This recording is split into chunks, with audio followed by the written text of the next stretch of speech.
Welcome to the Dare to Multiply podcast. On this podcast, we help passionate Jesus followers become courageous, obedient disciples who impact their communities for the kingdom of God.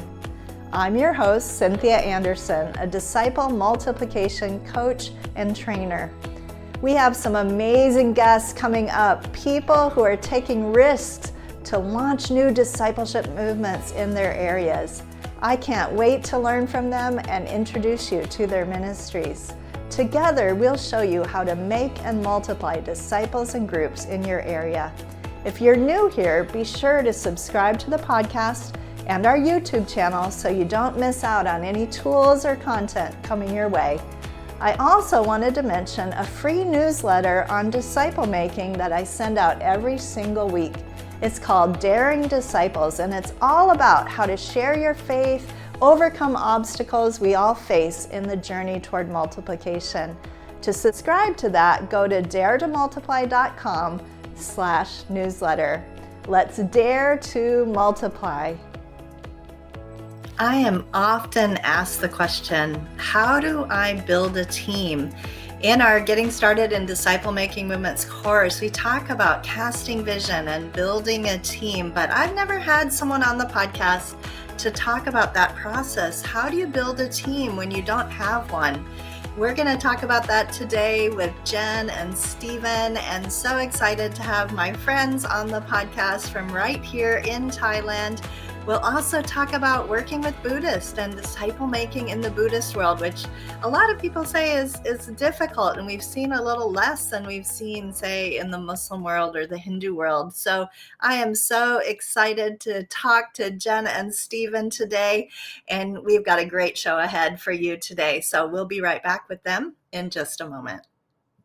Are you busy but not seeing the fruit you long for?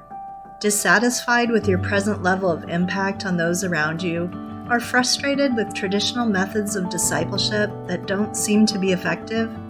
If so, the Getting Started in Disciple Making Movements course may be just what you need.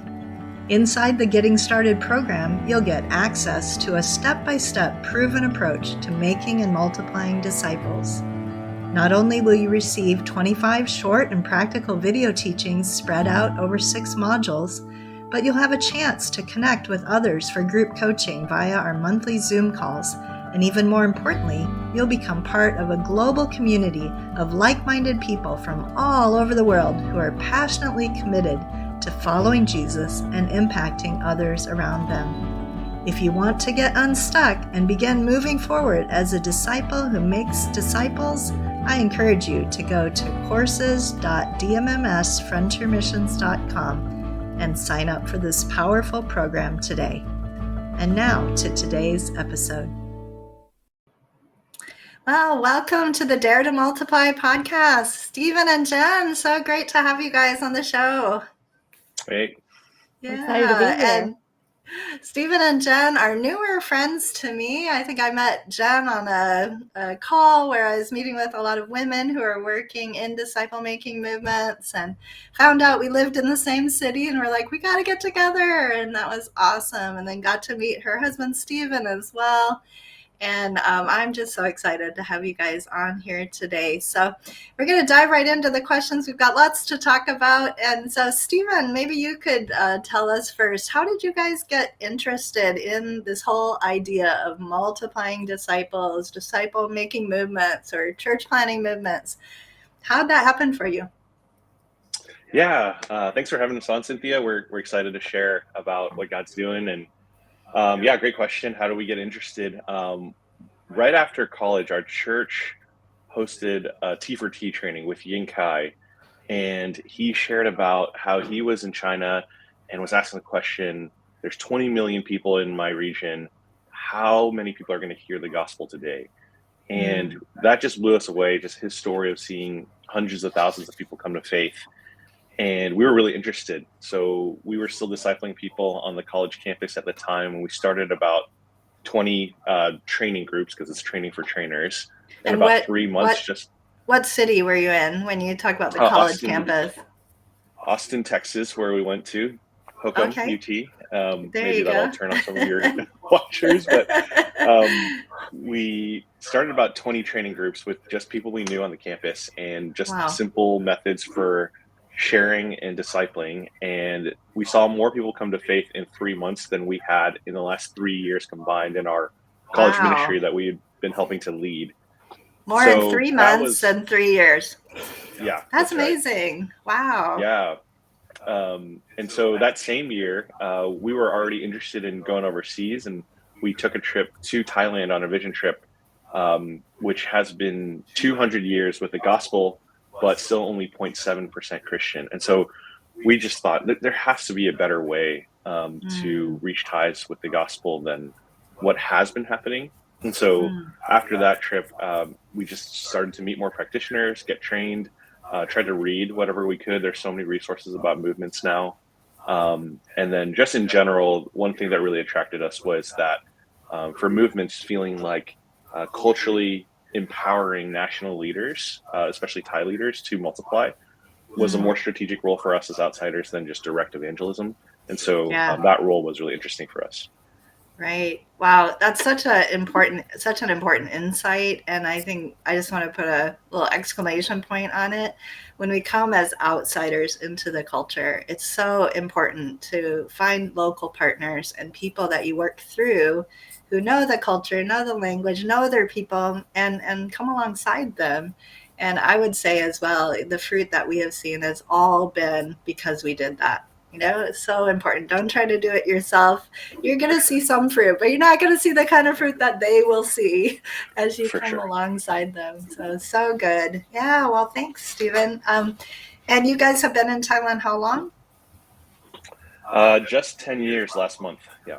Wow, 10 years. That's amazing. And we haven't been here quite as long as you have, but you guys are so much further down the road and speaking Thai and, working with Thais. And of course, our role is global, but I'm really, really grateful to have you here to share more about what you guys are doing. But tell us about that first team. And maybe Jen, you can answer this one. The first team you started, how did you came as a couple? Were you married yet, or you came? We were just married. We were 6 months married. Oh wow! We don't recommend that necessarily. We just really love sanctification, I believe. But our first team was 13 people. That original team. This is 13. in. Wow. Yeah, it's a large one. And we were really blessed. We were really privileged that the core of that team was actually just a group of our close friends. We were childhood friends growing up. Our parents were all friends. We were at a Chinese church in Austin, and we're in the same youth group. And just individually, as we were in college, went to perspectives, took short-term trips. I think God called that group of friends, each of us independently. But I remember Wow. Steven telling a story of how he came into his dorm room. He was rooming with all these guys, and one of them was like, "I feel like God's calling me to go overseas." And Steven's like, "You? Me?" It was really sweet to think about what it would be like to form a team together. But as we Right. looked at that first group of people, we realized there were some giftings that we were missing. It was actually a group of all single men and then me. And Okay. so we were missing some gals. And so we recruited, looking for people who had some of the roles and giftings that we needed. So we needed, like an administrator, someone who could actually keep us organized, and just probably some people gatherers, just different roles that we were thinking we would need. We also looked for people who had the same vision for multiplication that we did. I think it was really sweet because we actually pulled from the organization that sent us, which is a training organization. So anyone who was trained from this organization usually had the same kind of DNA vision for multiplication. But yeah, that first new team, again, I was 24 years old, Steven was 25. We were challenged to be the team leaders, and it was chaotic. We were like, like What you said, was the average age of the team? Just you were 24 and 25. How old were the rest of the team members? I was the second youngest, so We had probably one person in their 30s. Everyone else was in their mid 20s. Okay. yeah. It's crazy. So we were young, no kids, pretty agile because of that. But yeah, it was chaotic. We were married 6 months. Steven and I had very little equipping as to the team, like what the team leader role actually entailed. We basically landed at the same time as our teammates, so we were all going through culture shock together. And I think particularly for Steven and myself, we just felt a really high pressure that we needed to know everything. We needed to have everything together. We needed to also catalyze a movement in a country that's never seen it before. And so it was just a lot of expectation that we kind of placed on ourselves. And so I think some of the harder parts of that first season of forming a team and launching as a team into a pioneering kind of environment was that there just wasn't a path laid out. There was no precedent, there was no rule book, there was no playbook. And so everything we just needed to figure out from scratch. So I think one of the main questions that everyone had was, how do we even know we're doing the right thing? What are we even supposed to do? There's just so much experimentation that needs to happen in that kind of first season. But then on top of that, leading a team, I think anyone who's been on the field will realize that people's just worst kind of tendencies and sins come out in culture shock and in transition. And so with a big team of 13, there's always something going on. It was conflict, it was health issues, it was sin, identity, discouragement, and all of that just had to really push us to look towards Jesus to help us. And I think we'll talk about that a little bit later. Yeah. So I hear you saying, Jen, that you had this vision, this dream, you stepped out in it, but you stepped out with friends. You actually kind of went with your oikos in some ways, that group of people who are close to you. You already had your relationships, I'm sure, deepened and grew as you experienced culture shock and all that together. But you had worked together in some way and been friends. You knew each other already. But then you also looked outside your circle to who else maybe needs to be added. What kind of giftings are we missing? What kind of people? So in that team formation process, you were looking to your close friends. There were some God things about it. God put it together, like you described, people that had the same clarity of calling kind of simultaneously. It was a God thing to put this team together. But and then you guys came, and this team went through a forming, kind of norming process of lots of things coming out in our lives. And yes, that is so typical. I used to tell people when I worked in India, if you think you're not a sinner, go live in India for 10 years. That's right. Yep. You will realize how much of a sinner you are and how much you need Jesus to change and transform you. Other cultures, nothing about India, but just other cultures, and that cross-cultural experience does bring out things in us, and God wants to shape and form us through those experiences. So it's so good. Yeah. Well, I want to turn to Steven and talk about after the team formed and started working for some time. You told me the other day when we were talking that you actually multiplied the team into several teams. Maybe you could just speak about that a little bit. How'd that happen? Yeah, for sure. Yeah. So even from the get-go, I think about 3 months in, we had so many people, and not all 13 came at the same time, came in stages, but we actually split into 2 sub-teams so that for the daily and weekly ministry teams, there were 3 to 4 people, not like we didn't move as one giant conglomerate. And so have to have a whole sock towel for just your team. Yeah, for sure. Yeah. We'll have the huge van take us around like we're a tourist bus. So we knew just from the beginning, the task in Thailand, seeing multiplication happen in Thailand, that's 70 million people without the gospel. There's no way one team was going to do that. And so if we're going to pursue multiplication among Thais, it made sense to pursue multiplication even on our own teams to different regions within Thailand. And we had a specific vision and desire to reach Malay Muslim people groups in the South, where there's a lot of about 5 million Muslims. And so deploying a team to southern Thailand also made a lot of sense.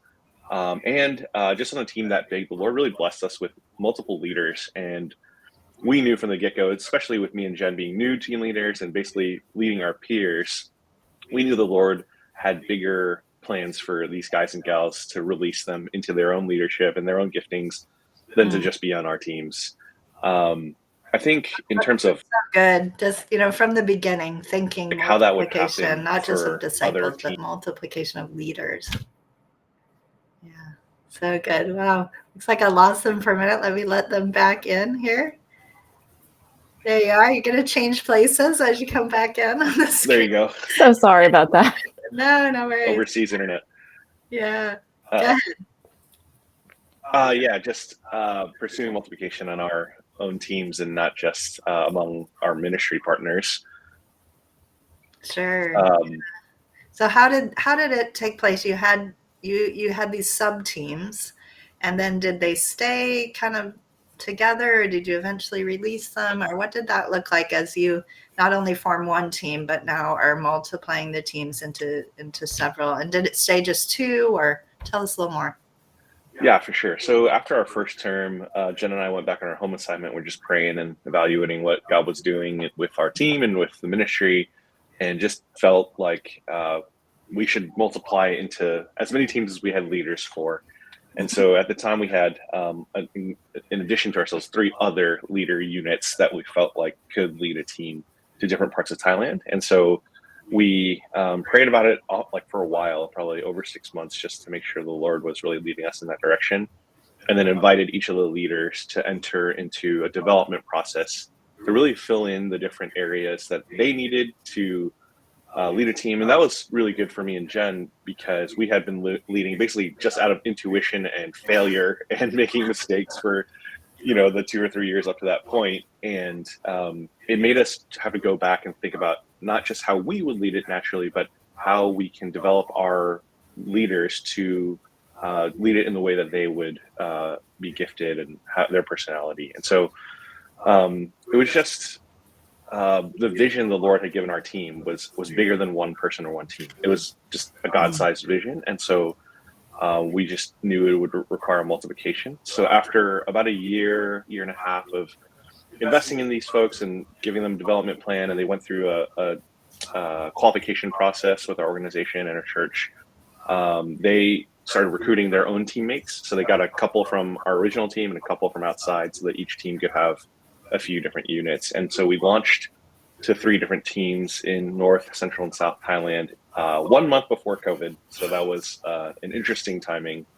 But by God's grace, those teams are still multiplying in their regions and throughout Thailand, and we're really excited about that.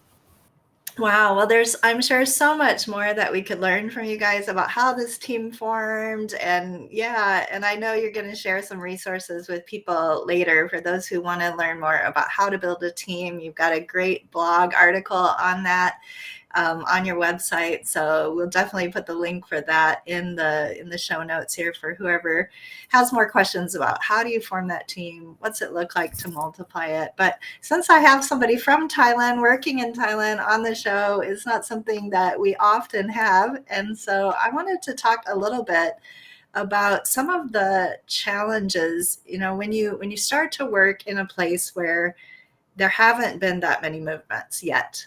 And people tell you all kinds of things about how hard it is to work with Thai pastors, or how hard it is to see Thai Buddhists come to know Jesus, that it's going to take a really long time. And how did you kind of navigate some of that sort of common knowledge that I'm sure people told you, and really walk in faith into those things? And has that been your experience, or what have you experienced in that way? Yeah, great question. We did hear a lot of that at the beginning, especially. We're talking to experienced workers who've been here for 10, 20 years, and they're like, it's really hard to work with the Thai church. They're lazy, they won't do what you say, blah, blah, blah, stuff like that. And we had heard this pretty crazy stat when we came on our vision trip, that it takes on average 2 full-time missionaries one whole year of evangelism ministry to see one Thai person come to faith. So Wow. like half a person on That's an average per year. encouraging statistic. Yeah, right. We're like, uh-oh.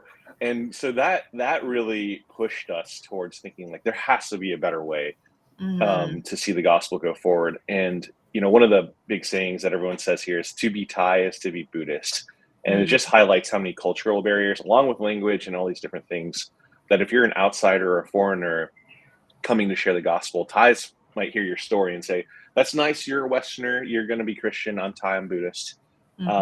But when Thais share, especially with people they know in their oikos, there's so much more effectiveness because they can say, these are the ways that God has changed me and brought me from Buddhism into following Jesus. And so the problem with that is even though the church here is only 0.7%, Christian in Thailand, there's still 400,000 believers. And so we just really felt from the Lord the vision to equip these believers to share the gospel and multiply. And along with that, for just movements in general, we had heard that the vast majority of movements, just like you were saying, Cynthia, that the fruit of those comes from training, coaching, equipping, empowering national believers that have this vision. And so we had those two proof points.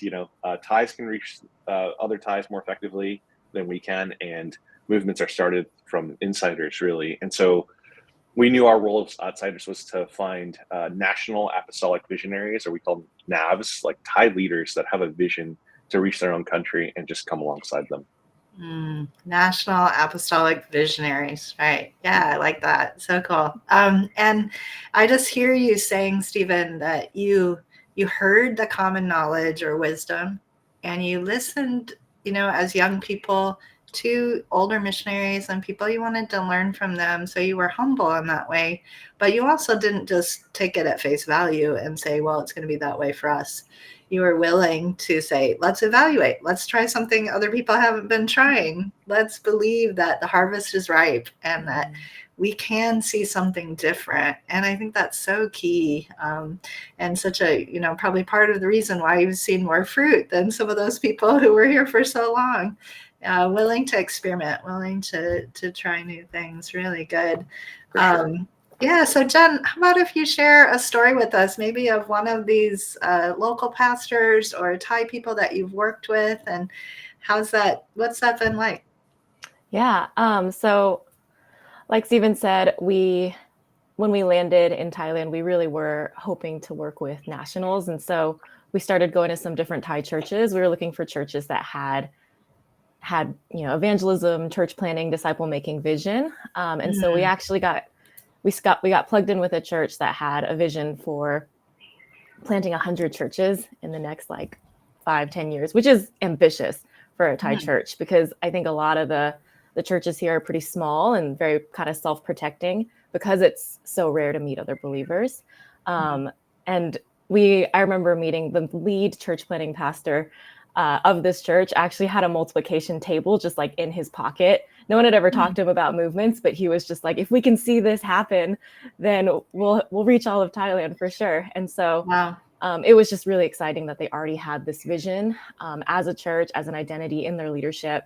And so after years of just building trust, we taught English, we helped with kids once. They really they opened the door for us to work with their church planters. They had a couple church planters they had sent out, and one of those church planters, her name is Mint, and she's now one of our closest friends, one of our closest partners. But Mint actually, maybe 10 years ago, also started as a church secretary, first believer in her family. She was disowned when she told them about her faith. She was just a secretary. She was really shy, really kind of mousy, never really spoke, but she was really faithful. And she received just a vision for Lao people, for the country of Laos, when she heard a missionary come and share about the need for the gospel there. And so she picked up and moved to a province that's basically on the border between Thailand and Laos. She had no training, she had no equipping. She was just there because she felt God called her to be there. Yeah, she was very obedient, and just did what she knew, which was she just shared a ton. I think she said She shared 50 times a week. So in Wow. about 2 years, she shared 200 times and had a small church of about 15 people, which I mean, which is pretty impressive for someone with no training and no team. And that's what she had when we met her. We like visited her in her province, and at the time she, didn't have the time of day to give to us because she was just always busy. She was trying to do her traditional house or traditional church in a house, and so she's discipling all 15 all these new believers. She was prepping 3-point sermons every Sunday. Her phone was always without much training, right? Exactly. Whatever she could say. And her phone was just like always blowing up because everyone had problems. New believers have a lot of discipleship issues and they need a lot of help. And so she was really faithful to her people, and we were random people who kind of walked into her territory, and she just didn't have much time for us. And so just the Lord, I think, led us to continue to pursue her. Felt like she was really faithful, had a big vision, was willing to act on that big vision. And so for 6 months, we just kind of invaded her space. We would have conversations with her, we would hear her vision, and then we would cast vision to her about multiplication and what that could look like. And I think our hook for her was, we see how busy you are. You probably need a vacation. What if your disciples could make disciples and take some of that load off of some of that burden off of your back? And so finally she was like, okay, this sounds compelling. The idea that my disciples can make disciples. And so we just did our first training with her and her small house church. And it was a mess. It was our first time doing any sort of training like this. We were in the country, and we just trained about really simple evangelism kind of techniques. And then we left. And a month later, we came back to her province and we said, Mint, how did things go? And she said, 7 people came to faith this last month. And it wasn't me who led them to Christ. And she was probably more astounded than we were. And then we did a second training, and it was probably... So she got a taste of what can happen if she would equip people and not do all the work herself. Right. And then she was interested more, right? That's right. Yeah. A big emphasis of our training is actually just going through the Great Commission and the promise that they have all authority. Thailand is a very hierarchical culture, especially in the Christian culture. And so if you're not a pastor, then maybe you don't have the permission or the expertise to share the gospel, but to say that Jesus says you have all authority to go and make disciples, I think really hit. And so everybody felt emboldened to actually go and try and obey and try to make disciples. So that second month, we dropped a second training. I think it was probably on DBG, something about reading the Bible with interested people. And then a lot of people won't know what DBG means. Oh, I'm sorry. DBG stands for Discovery Bible Group. It's just it's a real simple way to read the Bible with anyone really, but you read a text and you ask a couple of questions, usually along the lines of, what do you learn about God? What do you learn about yourself? And how are you going to obey what you read? And it's just a really simple way to help people discover truths from the text themselves instead of teaching. Some people might call it Discovery Bible Study, Discovery Bible Group. So that's what you're referring to. Yeah, great.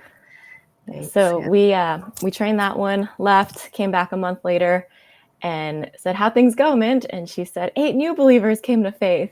Wow. And it just continued to trend upward like this every single time. We would train monthly and started really regularly receiving pictures of baptisms. And what was awesome is that Mint was not the one baptizing. She wasn't the one sharing. She wasn't the one baptizing. It was her people. And so maybe in about 6 months, there were 70 new believers. And so then we actually had the privilege of helping Mint train in house church. And so she trained and planted her first 5 house churches in the area. And so for her, God has continued to bless her work. Her multiplication story has continued where now, from church secretary 10 years ago, never opened her mouth to speak. Now she is a leader over the whole northeast region of Thailand, which is probably the least reached part of Thailand. She's got 10 church planning teams under her, all Thais.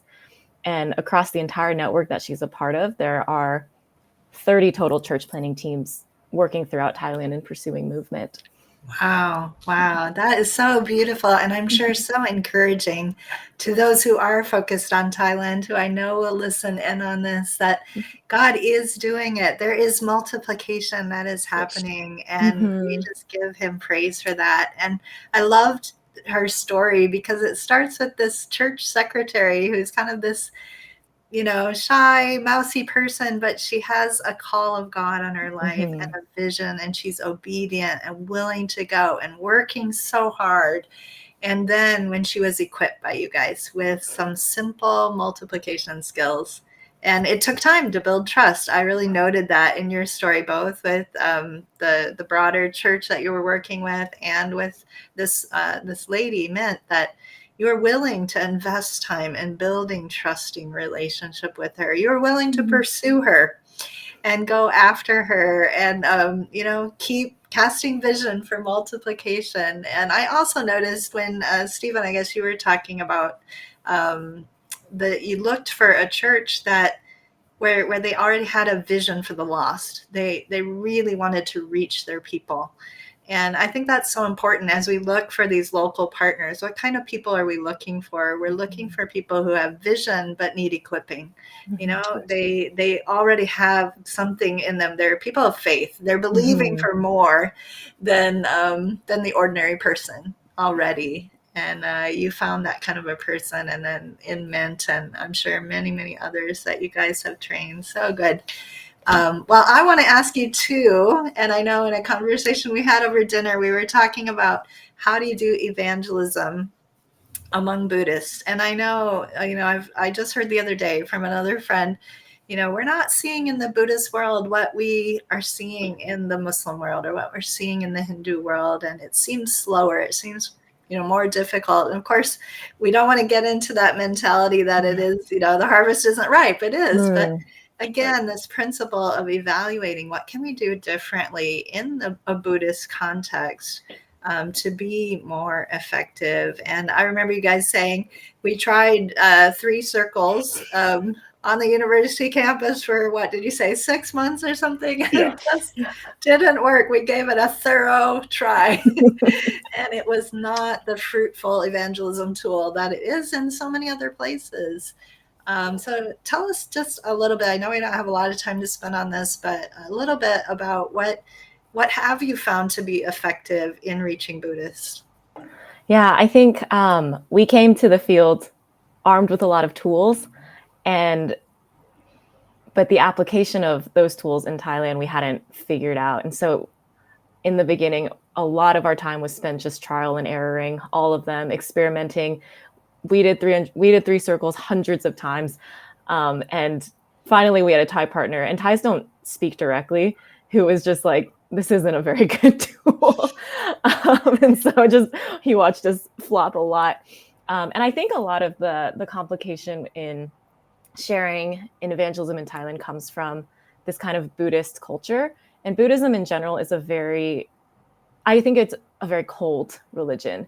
It requires a lot of discipline, a lot of self-control. There's very little grace for error. And so kind of the idea of Buddhism is that you need to suppress, you need to self-control every sort of desire and an emotion, because both those things will lead to evil. And in the cycle of reincarnation, if you're trying to collect good karma, you basically just need to find and atone your way to nirvana through merit making, through doing more good than evil. And Thais are very heart-led people. They're very emotional people. I think on the outside, they can seem a little bit cold, but deep down, they build these really, really deep and loyal friendships. And so I think a lot of Thai Buddhists will actually look at all the requirements of Buddhism from the start and just be like, it's too much. We're giving up from the beginning.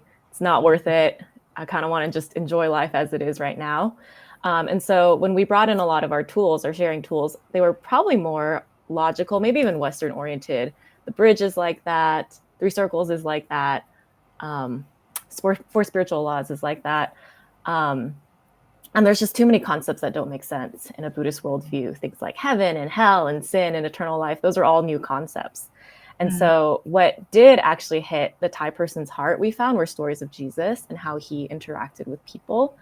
I was in a Discovery Bible study group with a group of college girls, and we read the story about Jesus weeping over Lazarus' death. And their takeaway from that time was, I can't believe God cries. Like, I can't believe Jesus cries. Buddha has never cried. And the contrast between how loving and warm and caring and father-like God is compared to a lot of what is learned in Buddhism, which is much more fear-oriented. Do this or else, do this or else. Draws a lot of Thais into being interested in learning about who Jesus is, understanding him more. So really, Jesus stories, the love of God, is something that is particularly attractive, we found, to Thai people. And so when we actually train evangelism, we'll train a tool to just pray for people's needs, to show God's love through prayer, and then to share a really brief and quick testimony that kind of shows tangibly how a Thai person has been changed by the love of God. And if people are hungry for more, then we'll invite them to deeper study in the Bible together. Wow, that's so good.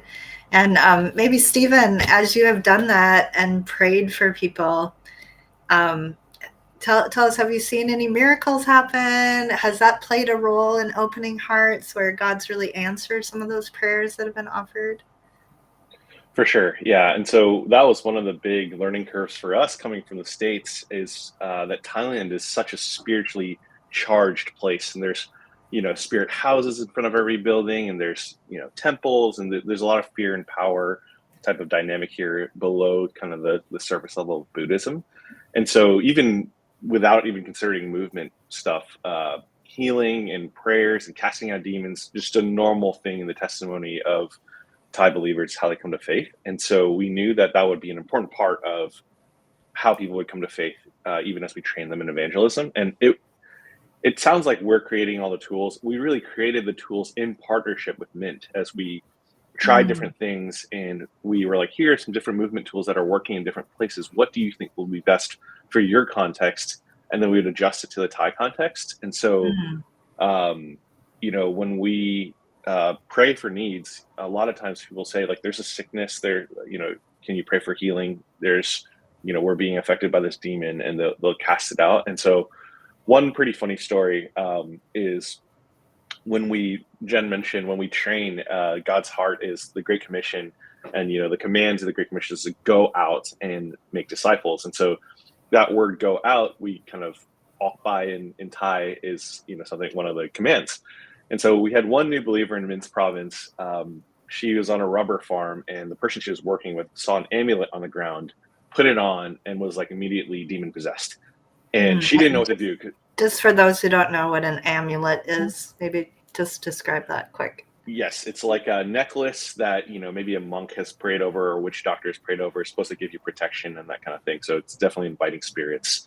And so this person she worked with on the farm put on this amulet, was demon possessed, and the new believer didn't know what to do.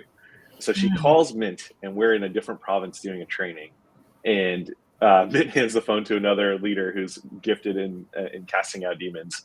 And we just hear, we don't know the context, but we hear him yelling into the phone, "Ok by," which means go out in Thai. And so we're like, is he training someone in Great Commission? And really, he's yelling at the demon to go out over the phone. And we're That's like, wow, great. that's impressive. And so we were like, hey, can we learn from you your method of casting out demons? And we just tried to make it more reproducible, add some more Bible stories in it, and retooled it to become a training. And so just stories like that, casting out demons, healings. We have a crazy one where somebody prayed for rain, and rain came on this person's farm right at the border of his neighbor, and didn't come on this person's farm. Wow. Just really crazy things that just became normal. Yeah. And maybe the last thing I'll say about that is it became pretty much a normal occurrence, but surprisingly, not all of those crazy stories lead to really fruitful Mhm. disciples. Yeah. And some of them do, and some of them don't. And some of the Right. most normal stories where people just share about Jesus and they're like, yeah, that I want to believe, they become some of the most fruitful and multiplying disciples. So Yeah. even Yeah. though healings and supernatural things are a common occurrence with the Thai church planters, it's really still up to the Lord who he Mhm. leads to faith and how. Yeah, and it doesn't necessarily, it's not a formula. Like if you see a miracle, they're gonna, we saw Right. that in India as well. It's just God pouring out his love, and Mhm. Yeah, that's right. it's not manipulative. It's just, he just loves people. He loves to show who he is, but they still have a choice to make. Yeah, so That's good. right. Yeah, well, maybe share a little bit. I know this is one of your passions, and the John 15 passage is so precious to many of us who are in disciple multiplication work. Abiding in Jesus, abide in me, and you'll bear much fruit. How did that look for you personally and for your team? Yeah, how have you found that to be a key for you? Yeah, I'll try and start and tackle this one, and maybe Stephen can end it out. I had said earlier that our first term with our first team was really tumultuous. We had a really we felt a lot of pressure. We felt a lot of the weight of everybody's thriving on the field was our responsibility. Mm, And at the same time, we were trying to establish team rhythms, build a culture, get help our team develop in movement as we were trying to figure things out. learn We were how trying to to be a couple. right, learn how to be Right. Yes. married. Yeah. Now I unashamedly say this. We fought every day for a year. Yeah. And it was always before some major meeting or some major event. And Right. we just had to learn how to put a pin in things and then come back to it later. Um, Mm, and on top of that, trying to build relationship with Thai partners, all while doing language. And so we were just constantly anxious. We were stressed out. We were mm, exhausted. And even though we were telling our team, like, focus on your abiding, focus on language, don't worry about us, they saw and they absorbed what we were demonstrating. And so it mm, led to mm, our whole team becoming very anxious themselves. Always, I think the sentiment was they always felt like they weren't doing enough because they saw us scrambling all the mm, time. And I think and it was really hard because we realized one day that we, through our example, were leading our team this way. We were leading them into anxiety, into more self-dependence and less trust in the Lord. And that was a really just awful, really hard realization to have. mm, And it was not just that we were sinning through our worry and anxiety and our lack of trust in God, but that we were leading other people into it, like people who God had entrusted to us. And mm, so we had to repent in front of our team. It was a very hard conversation, but we're just really vulnerable and forthright that we had been leading them towards sin. mm.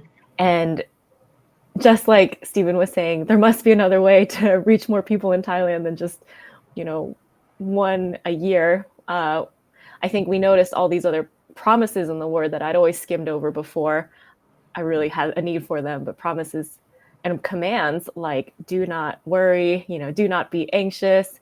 Mm, We have access to every spiritual blessing in Christ. There are streams of living water. And it was in the word. And we were like, we're not receiving this. We're not understanding how to access all these mm, promises. We're not understanding how to actually obey the command to not worry and not be anxious and to be bold in our faith.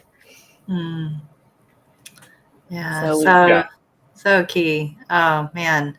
And I just, I know you're going to say more about this, Stephen, but yeah, just so beautiful. Thank you for your humility and being willing to go to your team in that way and even to share that with us, just, yeah, what a question for all of us to ask. Are we leading others into our stress, into our anxiety? What kind of example are we giving when we're trying to take the world on our shoulders? And you're not alone. I can identify. I have done that before as well. And yeah, so key. So how did you begin to change as you recognized that and felt that conviction and were willing to even talk to your team about that? Yeah, that's a great question. So once we were realizing we didn't have it, we were asking the question, how do we get it? And we listened to a sermon about Hudson Taylor. And of course, all the answers come through other missions things. But his famous biography is Hudson Taylor's Spiritual Secret, which is based on Philippians 4:12, where Paul says, I've learned the secret of being content in any and every situation. We're like, we need that. How, right? There's some way there. And so his biography, Hudson Taylor, talks about early on in his time in China, he's struggling. It's a lot of the same issues that we're having. But the Lord reveals to him this secret, which is union with Christ.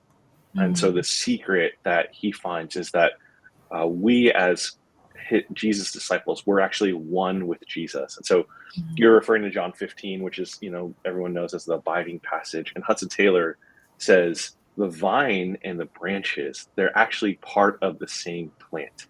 So that means we're actually one with Jesus, and every resource that Jesus has, which is everything, are all the promises that he gives. They are already accessible to us through our oneness with him.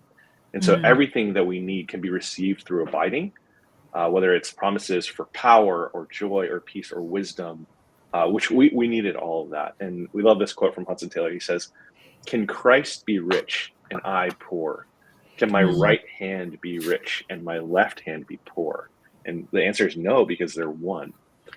So Jen, you were the one who really started figuring out, how do you practically access these resources from Jesus? Yeah, I think we had never heard about union with Christ. We'd always thought abiding was having a real good quiet time, which is, it's no less than that. Yeah, it's a question that a lot of people are like, what does that actually mean? So yeah, I think you're not unique in that. A lot of us have asked that question. What does that mean? So tell us more. Yeah, what did you discover? So we have a bunch of blog posts on this, but to break it down really quick, I think the first kind of step to accessing this unending resource from the Lord is just knowing it's available. I think we can be timid in how we ask God for things that we need, but to realize that we have union with Christ, it's actually already ours, is such a mind shift and a heart shift. And so to be, Lilias Trotter is another missionary I really admire her writings. She was in North Africa, but she talks about just reckoning on the fact that this is already true, whether we feel it or not, just to reckon that we're already one with Christ and we have access to all his promises, and living our lives and making decisions in light of that being true. The second one is just recognizing when we aren't abiding. It's really easy to just kind of get lost in the rhythms of urgency and life and responsiveness. And so things like figuring out what our stressors are and our anxiety responses. I'm a fighter in stress. That's how I am. Steven probably is more the flight, which makes conflict really fun. But just recognizing when you're starting to step into your stressors is probably when we're not abiding, when we're not accessing from Jesus.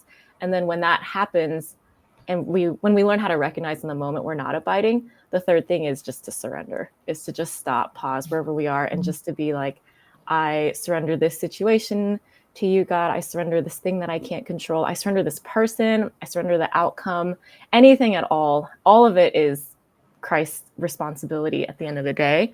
And so I surrender and then just wait and receive what he has for us. And so it could just be, I surrender my anxiety right here and I receive your peace. I receive this promise that is already mine in Christ. And so just building that habit, building that awareness of how we're doing at any given moment, and being very quick to just give it up to God, not trying to fight through on our own. I think Steven and I aren't very gritty. I think we're quick to give up and just say we need help. And I think that I need help, that white flag moment is actually kind of the start of where abiding happens. Well, I would have to say you are gritty, determined people, or you wouldn't be here still. I know that, and I've heard some other parts of your story that show that you guys are determined, but we don't have to be gritty, determined people when it comes to recognizing we need God and we need other people to help us. And so good. Well, wow, time has gone really fast. Our time is almost over, but I know some people would love to connect with your blog and tell us real quick, Steven, how can people connect to you and what? I know you're moving into a new phase now of beginning to coach others. Tell us a little bit about that before we wrap up, if you would. Yeah, for sure. We have a blog where we just felt convicted from the Lord to just share some of the lessons that He's given us. And there it is, missionsleaders.com. And we have a series of posts about union with Christ. And that's probably one of the most important lessons that the Lord's given us and is the key to why we've been able to be on the field. And so you can contact us through that website. There's a contact link. And we are actually in the process of launching a new ministry to help coach both team and ministry leaders pursuing movements. And we just love to help however we can. So if anything that we've talked about is interesting for you, please reach out to us. We'd love to get to know you. Wow, that's awesome. Well, thank you once again, you guys. It's been a real joy to have you on the podcast. And yeah, we'll have to have you back again because I'm sure there's much more that's untapped that we could have talked about today. But yeah, I will be right back with a quick recap and some action steps. Imagine a world where passionate followers of Jesus come together to multiply, transforming lives beyond imagination. Instead of toiling with little fruit, what if God's abundance flowed beyond your wildest dreams? Picture those you've invested in sharing Jesus freely, creating a ripple effect of disciple making. In her new book, The Multipliers Mindset, Cynthia Anderson reveals how shifting mindsets can revolutionize disciple making. When Cynthia and her colleagues experienced these mindset shifts, they saw enormous results, including the launching of 19 multiplying movements in Africa and Asia, transforming tens of thousands of lives. This book will help you discover hidden harvesters, see church members move from passivity to passion, and release the power of simplicity in multiplying disciples. Don't remain stuck. Learn to move toward greater fruitfulness. Visit multipliersmindset.com and get your copy of The Multipliers Mindset today. So many great takeaways as I do this wrap up. Yeah, there's just so many good things that Steven and Jenn had to say. So here's some of the key points. First off, God uses young people. They were 24 and 25, newly married, but God used these young people who were willing to go and step out. And He's used them as they've been persistent and stayed on the field to see incredible multiplication. Also, when working cross culturally, a new team goes through some challenging times. There's this sanctification process as things begin to emerge that we didn't even know were inside of us, sin issues and challenges. But as they responded with humility, God brought reconciliation. He brought healing. He brought learning in their lives. In team building, if possible, start with people you know. Your own oikos is great, and believe God for divine appointments, that He actually wants to use people together, maybe who already have some relationship. Their story is unique, but teams can emerge from your own oikos group and friend group as you share your vision with them. But then staff those areas, recruit people to join you in this team that have other giftings or other personalities or other things that they bring. So really think about the team makeup and what don't you have, and go looking for that and recruit people into it. They talked about finding local partners and the importance of that. And I was very struck by how they were willing to invest and build trust over a period of time. They were willing to serve and to get to know the people that they were working to build relationship with over time. They didn't expect them to immediately accept that they had something to offer. But then as trust built, doors began to open for them. Identify people as you're looking for that local partner. Identify people who already have a passion for the lost, and faith to believe for something that only God can do. These are the kind of people that you want to look for as you're looking for local partners. I was struck again by just another story of so many stories of ordinary people, people who you would never think would be fruitful, amazing church planners, but who God has chosen. And they have this faith and obedience and a determination to step out in faith. Like Mint in the story, she was willing to obey. She felt the call of God to this unreached area. And then when you find those kinds of people, take time to pursue them, building that trust and casting vision for what multiplication could look like. I loved how they talked about how not every evangelism tool that has worked in other places very effectively and fruitfully will work in your context. So be willing to give it a good try. They shared 3 circles many times, and they tried all these evangelism tools they had come with. But then when they don't work, be willing to change, be willing to try something different, be willing to say, this doesn't work here. I'm going to try something different, and a new approach is what they did and have seen become so fruitful for their context. In reaching Thais and reaching other Buddhists, people respond well. Thais and Buddhists respond really well to just the love of God and seeing who Jesus is, his compassion, that he wept when his friend died and that God cries. Wow, how beautiful is that? They offered prayer, just offering prayer and the love of God, the stories of the love of God. And yet miracles were also a part of this movement as it began to emerge. How God works through miracles, but they're not a magic formula. And I love how Steven and Jenn were willing to learn. They were in a new context. They were Westerners. It's not like they were used to casting out demons every day before they came, but they were willing to learn from local people who God had anointed, and then to adapt that and add some multiplication principles so it could reproduce, and then see this training emerge, developing training with their local partner that was relevant for their context and their situation. And then wrapping up, they talked about abiding in Jesus and union with Christ, that all that he has is ours. What an important reminder for all of us. We can become so stressed and anxious, and then that's what we multiply into our teams and their willingness to see that.